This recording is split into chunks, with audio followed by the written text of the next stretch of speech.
Good morning, fellow cohorts. This is Claude. Just want to do a quick demonstration of this is a simple review of DHCP at the CCNT level and just a quick brief overview for the CCNA level.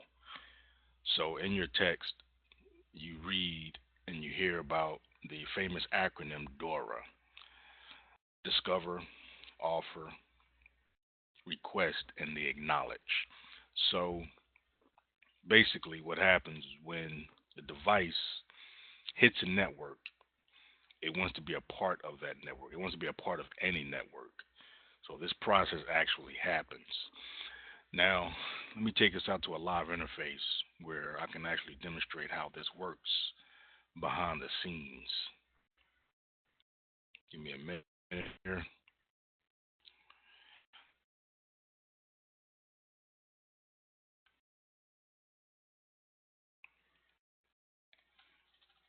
Okay, we got routers J2 and J4.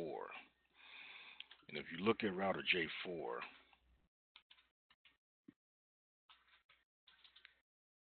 you will see that there are no interfaces set up on J4.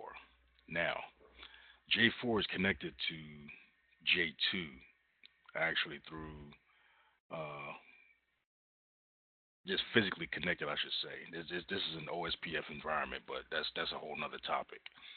But router J2 actually is our DHCP server. So J4 is going to request DHCP information from J2. So, but in order for that to happen, we actually have to set the interface up to receive DHCP offerings. So, to do that, what we're going to do is we're going to go into Fast Ethernet 1, and we're actually going to set that IP address not to a typical 4 octal IP address that you may be thinking of, but we're going to set the mode for DHCP. Okay, going to do a no shut.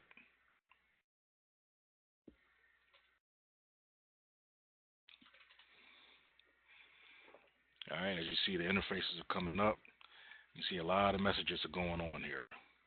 All right, now you see a whole bunch of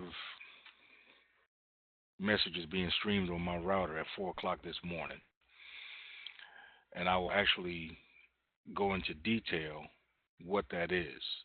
Now, at the CSINT level, you don't really necessarily have to worry about all this text that's screaming, that's scrolling back and forth. But what this is known as the debug. The debug function of a Catalyst device will actually tell you what's going on behind the scenes. And as you see, there's a lot going on pertaining to DHCP. Okay, now right here we get our message. The address has been assigned. So we got an address of 20.0.1.14, and we can confirm that by going into our brief statement again, and you will see clearly that the address for Fast Ethernet 1 is 20.0.1.14, and this was done by DHCP, acquired by DHCP, and we got an up status. So let me back this up a little bit here. And as you learn through your text that when you're dealing with DHCP, the acronym Dora is thrown out there. And the cartoon character, that everybody's aware of. But in this sense, Dora has a actual serious meaning. So when we look at what's going on with this here specific router, we can see in the DHCP package that's going back and forth between devices, we can see that a discovery attempt is made for this particular router to acquire an address.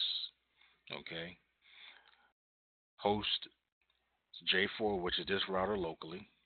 Okay, and like I said, So when we think about the Dora, we think about the D. We got the discover right here. Now, what happens after that is we get a DHCP offer because see what's happening is it's actually talking to router J2. Okay, so we get a DHCP offer. Okay, and what's happening is it wants to offer from this router 20.0.1.8. Okay, so what you'll see is I'll do a show IP interface brief, and you see where it's communicating to fast Ethernet 0 of J2. All right, so let's go back to J4. So the offer comes in. Next, what happens is there's some more transferring of packets. Okay, now what's happening is it's actually requesting IP. So this it gives a temporary IP of 20.0.1.14. Okay, on this peer interface, like I said, fast Ethernet 1. Okay, that's where we wanted to actually set this DHCP address up at was fast Ethernet 1. So we're looking at a temporary subnet mask 255.255.255.240. Okay, so that there was the request that came in. So now we go to the final piece of it where the DHCP goes through an acknowledgement. And basically J4 says, okay, I appreciate the information. The DHCP, like I said, came from the 1.8 address, which is actually J2. Okay. And then it tells us your address is 1.14. Okay. So all of that is finalized in the last portion where we get the acknowledgement. Like I said, this was the acknowledgement of what we just received, which is the 1.14. Okay, and then you will see you get the actual official assignment of address 20.0.1.14 with the mask of 240. Okay, so this here syslog message is typically what you would see. All the other stuff I showed you on any other given day, you will not see. But this message here is what you would typically see on any typical day on any particular router. Okay, and like I said, we got confirmation here. Now you probably say to yourself, why did the DHCP skip so many addresses and give us a .14 address? So what I'll do is I'll come over to the server and I will do a quick show run section DHCP. And what you will see is that we have a network to assign DHCP addresses out 20.0.1.0. That's the network that we're going to be assigning addresses out on. And you see this here subnet mask is a .240. So if you look at this statement here, you'll also learn when you're setting up DHCP, you can actually exclude addresses from being given. So you can see that from .1.1 to .1.13, we're telling the DHCP server do not issue any of those addresses. Okay? The default router, which is this router locally, which is this interface, fast ether 0. Okay, the name of the pool is called VTIP. So this here address, excluded address range from 1 to 13. So the next available was 14. You see how that works? Now, this .240 network mask, let's make this into a quick subnetting, lesson. So we look at that 240, which is the last octet. Okay, so let's go to this Excel sheet, and we can see that here, that's where we're going to be focusing on, right there that you see highlighted.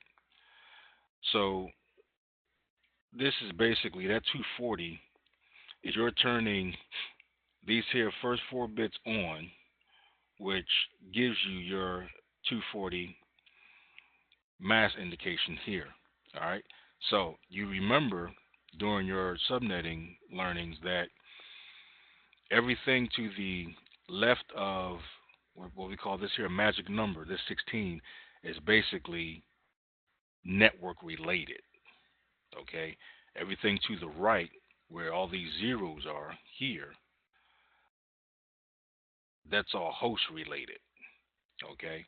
So what that basically says is that